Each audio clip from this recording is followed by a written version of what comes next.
Hello everyone, it's Neon Black Game here in the Clash of Clans YouTube video, and as you can see by the title, I'm talking about how heroes are very powerful. So here we go, I'm going to show you a raid that shows that it's against Chewie, and I'm doing a Barbarians, Archers, and Giants attack, a really good farming attack for 10 on level 9. So here we go, as you can see, this is against a dead base, meaning it has full collectors. A person has not been online for a long time, so it's great to get lots of loot, but as you can see, they're centralized collectors. So that's going to be hard to get to, but that's where the heroes and Giants come in.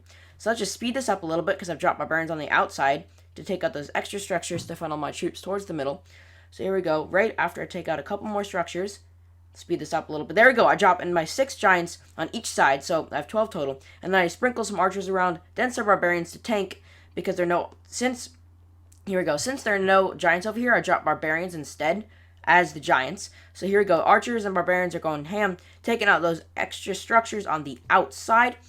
As you can see here, I drop my Clan Castle, and that Wizard Tower, even though it's low level, is doing tons of damage to those Giants. So that's why I try to limit how many Giants I put in one spot. So there we go, I have a couple Giants in my Clan Castle. And there we go, I drop my King at the bottom of the base. So here's where it starts to get interesting. So the King at the bottom, he's starting to take out the super high hit point Town Hall. And then I'm about to drop my Queen. There we go, the Queen at the top of the base. So let's focus on the Queen, because the King is stuck up against that Town Hall. So here we go. As you can see, that cannon is doing tons of work to all those troops, but then the Queen comes in and just completely shreks and wrecks. That's not even what shreks.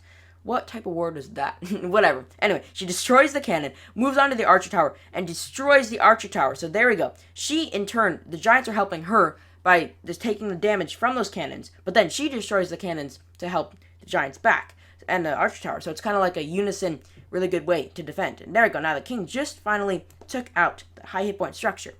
So there we go.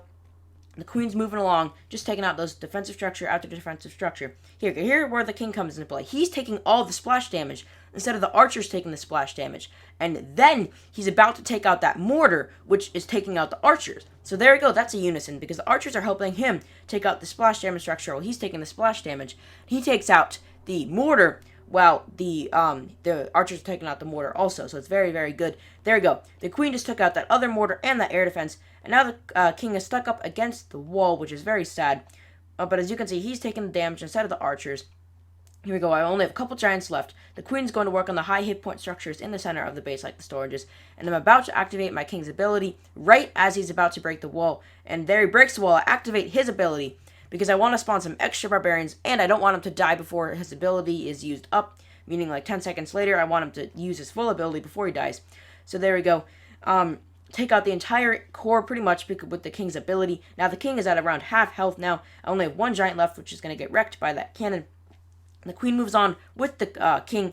So there you go. The King is getting targeted by the Archer Tower and about to get targeted by the cannon, taking tons of damage. But the Queen's coming along, taking out both of those gold collectors. Now what is she going to do? Is she going to move on to the Archer Tower next? What will she? No. Now what she will do. So she moved on to that air defense just before. Now she's moving on to the Archer Tower, which is starting to take out the King. Will she take it out in time? Yes, she takes it out. As you can see, that's the unison right there. The King was taking the damage for her, while she did the damage for him, because he can't to attack over wall. So it's very good unison, as I say here. And oh no, the King just went down, but do not worry. But oh, now it's looking pretty bad, because the Queen is going for the Clan Castle, which has tons of hit points.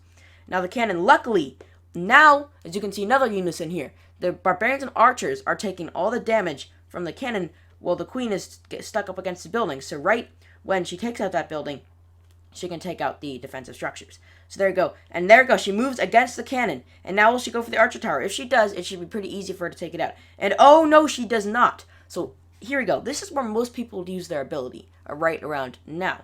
Actually, let's see. She takes out that collector. And there you go. Now they would use her ability. And they might think, okay, to keep her alive, right? But there's actually 1 more cannon left. And you'll see why you don't want to use it yet. So there you go. Now she's going against the Archer Tower. Will she kill it? Will she kill it? So if I use my ability right now, which most people would, she would be dead. I mean, she would survive, but once her ability wore off, she'd be killed by that cannon, because 1 hit would kill her. But oh, she takes out the Archer Tower without having to use her ability. I still have her ability. And so since there's that cannon, right when she's about to get in range, right now, I activate her ability. The Queen comes in, rushes, cannot take any damage, and boom, takes out the cannon. As you can see there, the heroes did so much of that damage. So there we go. Zoom out. Look how much loot they got. And let's just go back and see how much damage they actually did to that base. So boom, attack log, replay. Let's go see what happened. So let's fast forward a little bit. I'm going to say once most of the barbarians and archers have died, that the attack is pretty much relying on the king and queen. So here we go, just dropping all my troops again. Let's see, once most of the troops have died. So let's see. Not yet. There's still barbarians and archers left. Let's see here. There's still barbarians and archers left. But look at this. Just look. So there are giants and barbarians left, but just not many. There's just not a lot of them left. So starting at around 70%, I'd say it's just all heroes.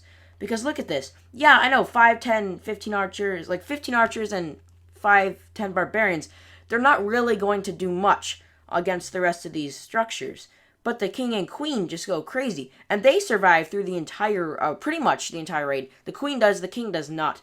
But as you can see, they just do pretty much the rest of the work. So if I speed this up, as you can see, the king spawns in a couple extra barbarians, and the queen will spawn in a couple extra archers. But that's pretty much it. See, these do nothing up at the top. Yeah, it's pretty much the king and queen from 70% on through this base. So I'd say that's pretty definitive here, that heroes are pretty good if you use them in the right way and their abilities in the right way. So I hope you enjoyed this video. This is Neon Black Gaming, and just reply in the comments down below if you want a video on how to use your abilities at the right time. So thank you so much for watching this video. This is Neon Black Gaming, and see you in the next video.